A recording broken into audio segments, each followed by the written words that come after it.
This is Autoline Daily, the show dedicated to enthusiasts of the global automotive industry. Detroit Diesel, which is famous for making diesel engines for commercial trucks, is turning its attention to electric powertrain components. It will make the parts at its plant in Detroit. That plant will serve as the North American hub for e-powertrain components for Daimler Trucks, which owns Detroit Diesel. The e-powertrain is scheduled to go into production this year and will be equipped in the Freightliner e-Cascadia and EM2 trucks. Daimler Trucks also owns Freightliner. The e-powertrain will provide the EM2 with 230 miles of range and 250 miles for the e-Cascadia. By the way, Daimler calls this division just Detroit, but we still call it Detroit Diesel because if we just called it Detroit, no one would know what we were talking about. Well, looks like the future for the Chrysler brand is going on after all. Yesterday, Carlos Tavares and John Elkann, respectively the CEO and chairman of Stellantis, toured several assembly plants in the Detroit area. In talking with the media, Tavares gave full-throated support for reviving the Chrysler brand and said they will soon name a CEO to lead it. But first, Stellantis needs to figure out what the brand stands for. The other American brands are pretty straightforward. Ram makes pickups, Dodge makes performance vehicles, and Jeep makes off-road SUVs. We think Tavares will likely rebuild the Chrysler brand with cars from Peugeot. But how would you rebuild the Chrysler brand? Make it all electric or what? Well, bad news for battery maker SK Innovation. The US ITC ruled in favor of LG Chem, who accused SK of stealing trade secrets.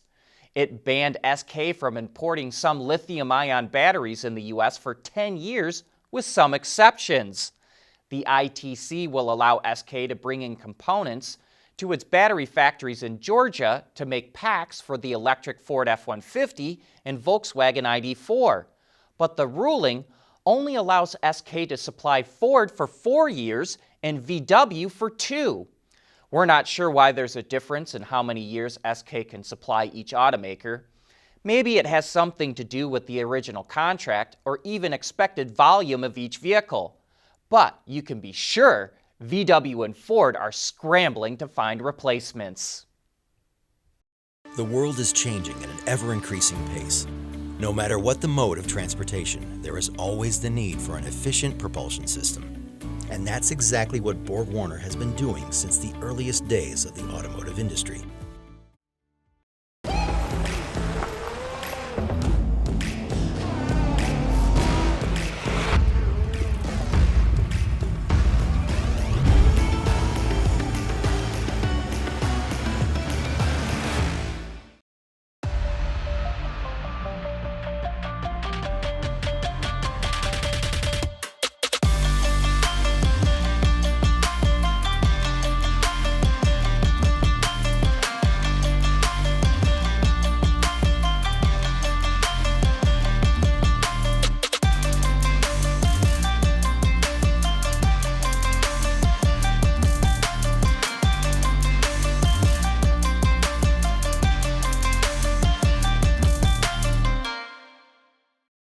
We want to know what drives your testing. OTA, connected car, diagnostics, remote testing. Intrepid Control Systems is here to help you work from anywhere. Intrepid Control Systems, driven by your data.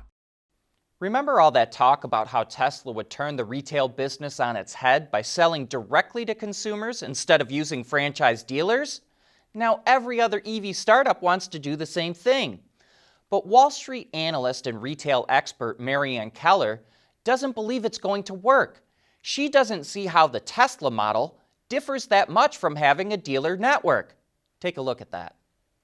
He has people, he has lots of employees, he has lots of physical locations, he has to service his cars. So you have to have, as there's more of them on the road, you're going to have more physical locations to service those cars. So it's not, so he owns all of those employees and he owns all of those locations. How is that different than what a dealer would do?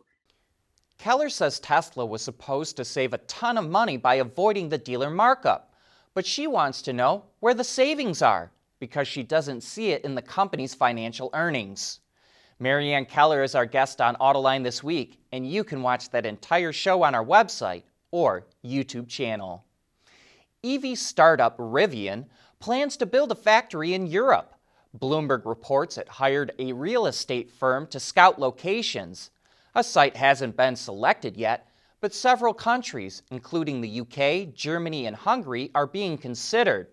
The plant will likely produce vans for Amazon at first, and then build Rivian vehicles for consumers.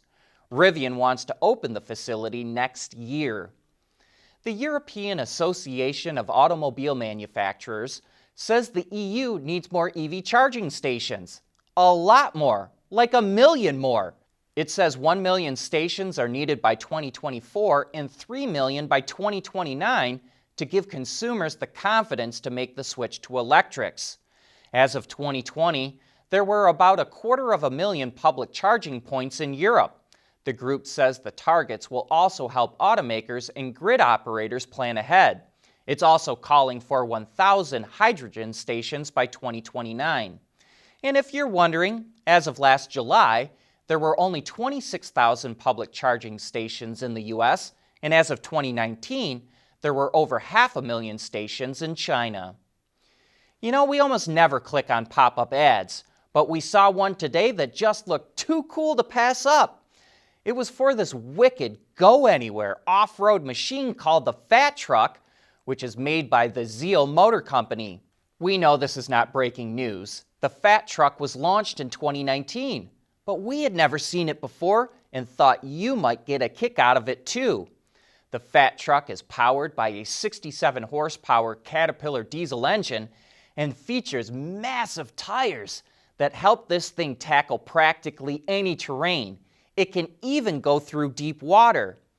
While it would seem this would only attract a select number of buyers, there's actually another vehicle that's very similar to the Fat Truck, and it comes from a Russian company named Sherp. We had already heard of Sherp before because Kanye West owns a few of them and even gave one to one of his rapper buddies. Autoline Daily is brought to you by Bridgestone, solutions for your journey. Intrepid Control Systems, over-the-air engineering, boost your game.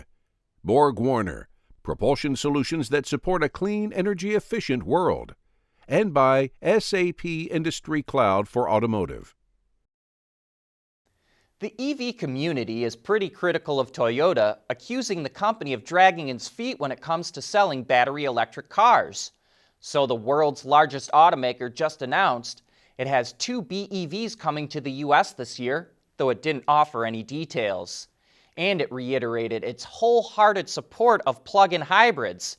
In fact, Toyota says PHEVs have about the same carbon footprint as BEVs when you count everything, including the greenhouse gases created during manufacturing.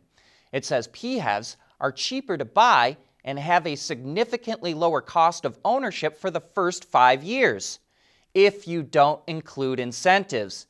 And even if you do include incentives, it says a PHEV has a lower cost of ownership compared to a long-range BEV. Ram already has a gas-powered HFE, or high fuel efficiency version of the 1500 pickup, and now it's adding an HFE EcoDiesel version too.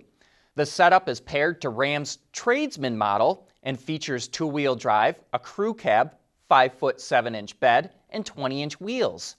Ram doesn't say what the differences are between the standard EcoDiesel and the HFE version, but it's rated at 23 mpg in the city, 33 on the highway, and 26 combined, which is 1 mpg better all the way around. The truck will be available in the second quarter of this year and has a starting price of just under $44,000, including destination charges, which is about $7,800 more than the gas-powered HFE Ram. The Ford Motor Company makes millions of new vehicles every year, but it wants to help its dealers to sell more used vehicles. So it launched a digital platform called Ford Blue Advantage so dealers can list their used cars online as well.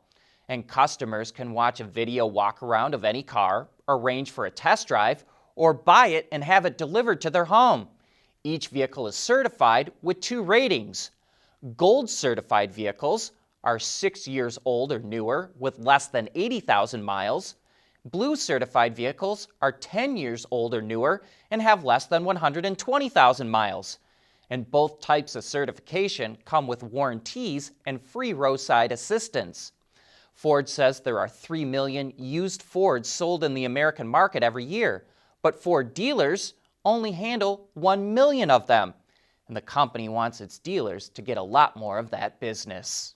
Speaking of Ford, we're going to take a deep dive into the all-new Raptor on Autoline After Hours this afternoon with the program manager, Tony Greco.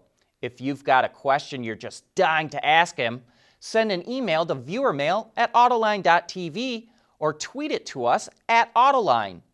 Mark Williams, a freelance journalist and consultant on all things about trucks, will also be on the show. So join John and Gary for some of the best insights into what's going on in the automotive industry. But that brings us to the end of today's show. Thanks for watching.